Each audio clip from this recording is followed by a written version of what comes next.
Uno no puede en términos absolutos separar las causas económicas de la geopolítica, menos cuando son grandes fenómenos económicos. Porque no hay economía sin estados, sin reglas, sin grupos de presión, sin multinacionales, sin abogados, sin políticos. O sea, no, ningún grupo económico es solo un grupo de empresas. Todo grupo económico tiene periódicos, tiene senadores, forma una tecnocracia, una manera de ver el mundo, incide en la diplomacia internacional. O sea que no es del todo posible separar la crisis del petróleo en si la causa es económica o es geopolítica. Son las dos. Y en términos generales se está jugando una partida muy compleja y muy peligrosa. Buena parte de las últimas guerras han sido guerras por el petróleo, que han destruido los estados, los sistemas políticos, las instituciones, los partidos, los ejércitos de estos países árabes, como en Irán, en Irak, en Libia, en Afganistán, y se genera un desorden que uno dice, bueno, ¿serán tan torpes los gringos o hay un cierto cálculo de generación de un caos interno para generar estados enucos, débiles, fragmentados, pero cuyos recursos naturales están tomados por redes transnacionales ligadas a la diplomacia de la guerra de Estados Unidos? O sea, la estrategia es tanto económica como geopolítica de debilitar unos estados para hacerse a los recursos energéticos y tener, digamos, un dominio militar, una presencia militar sobre la zona e impedir los procesos de mancomunidad de los árabes como nación ante Occidente, porque ese discurso, digamos, fue alimentado y sigue siendo alimentado por muchas de las élites al interior de los países árabes.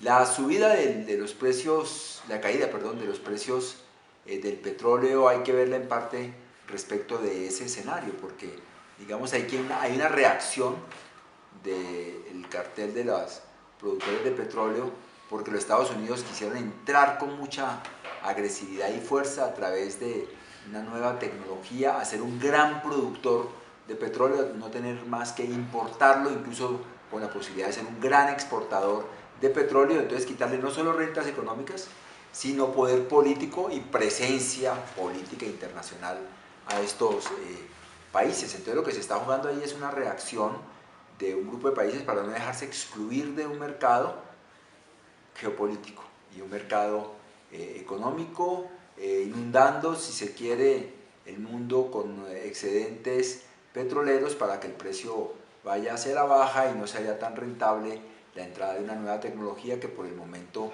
es supremamente costosa y un petróleo por debajo de 50 dólares ya puede no ser, digamos, un incentivo suficiente para introducir la nueva tecnología en cabeza de grandes explotaciones en Estados Unidos.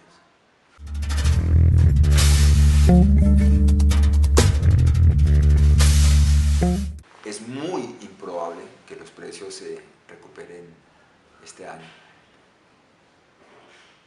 Por lo menos 2 a 3 años. Es una partida que no se juega en una semana y en un mes, que para tener efectos con ganadores y perdedores o una nueva negociación, ¿sí? Porque puede haber una reacción todavía no suficientemente clara de los Estados Unidos para introducir un nuevo campo en esta negociación, son cuestiones que se nos van a tomar por lo menos 2 a 3 años. Entonces yo creo que la tendencia es esa. Como hay otra tendencia muy importante que hay que considerar actualmente, es la devaluación del peso y de las monedas respecto del dólar. Los Estados Unidos, después de la crisis del 2008, pues inyectaron en una primera fase cientos de miles de millones de dólares, cercanos a los 800.000 millones de dólares. Los banqueros dijeron muchas gracias, pagaron sus deudas, salieron de inversiones tóxicas que llaman, se dieron grandes regalos en Navidad, en bonificaciones, pero el gobierno siguió metiendo mucho dinero en economía y emitiendo contra toda la doctrina neoliberal, y estaba emitiendo y inyectando en la economía algo así como 85.000 millones de dólares mes. Entonces esa plata de una u otra manera empezó a traducirse en préstamos para el consumo, a compra de carros, de camiones, instalación de empresas, generación de empleo.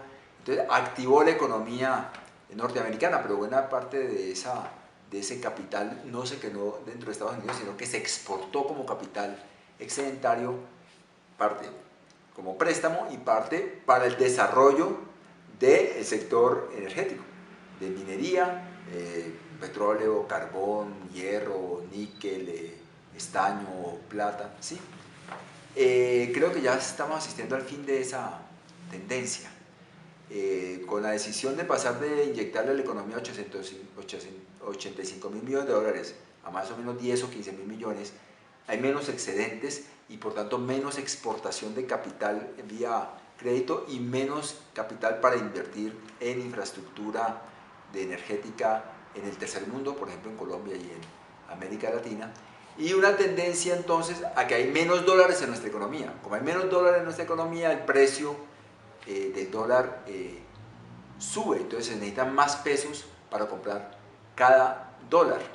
Esto se va a acentuar porque muy probablemente las autoridades norteamericanas hacia mediados del año van a decidir subir un poco la tasa de interés. Entonces va a haber una tendencia a un flujo del capital hacia los Estados Unidos proveniente, digamos, de la periferia. Entonces, petróleo a la baja, revaluación del peso es un escenario que nos espera para Colombia. Eso significa menos ingresos para el presupuesto público.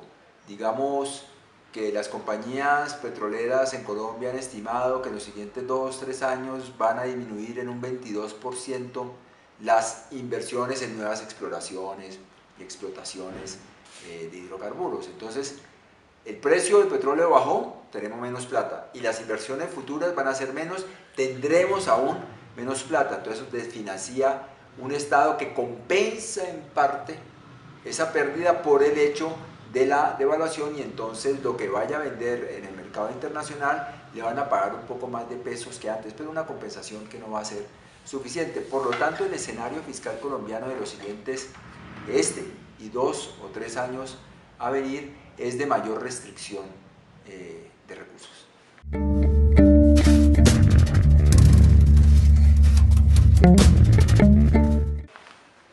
¿Cómo incide un escenario de restricción fiscal de mediano plazo en el proceso de paz?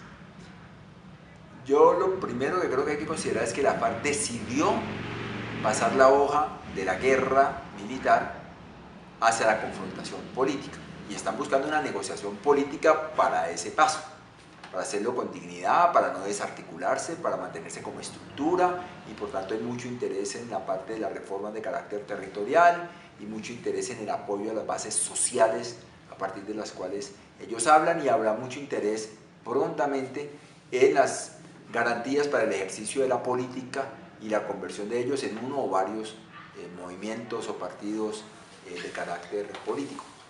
Independientemente de la coyuntura fiscal, yo creo que esa tendencia se va a mantener, solo que si uno lee, yo lo leí con cierto juicio, los borradores de La Habana, no hay un peso mencionado. Se menciona cantidad de programas, programa de tierras a las que usted accede por la vía del crédito, o subsidiado, o regalado, carreteras, hospitales, puestos de salud, de educación, crédito o subsidios para la ciencia y tecnología, para las semillas. Bueno, se menciona docena de programas de apoyo a los territorios de las bases sociales de la guerrilla, y no se menciona un solo peso. La plata como que vendrá después, y esa plata va a venir después. Primero, vamos a tener menos plata a nivel nacional. Segundo, Europa dijo sí, les apoyamos, qué bueno, que hagan la paz, pero no van a dar grandes recursos, no han salido de su recesión, y además, incluso cuando no tenían recesión, los europeos suelen no meterse mucho con plata. Entonces termina metiéndose más los norteamericanos, pero los norteamericanos tienen una manera muy peculiar de meterse, y es que dicen, vamos a dar 1.500 millones de dólares, ¿sí? Por decir algo, o 3.000 millones de dólares, pero eso darlo, eso no llega. Primero, eso se distribuye entre las grandes fundaciones corporativas ligadas al Congreso de la República, ¿sí?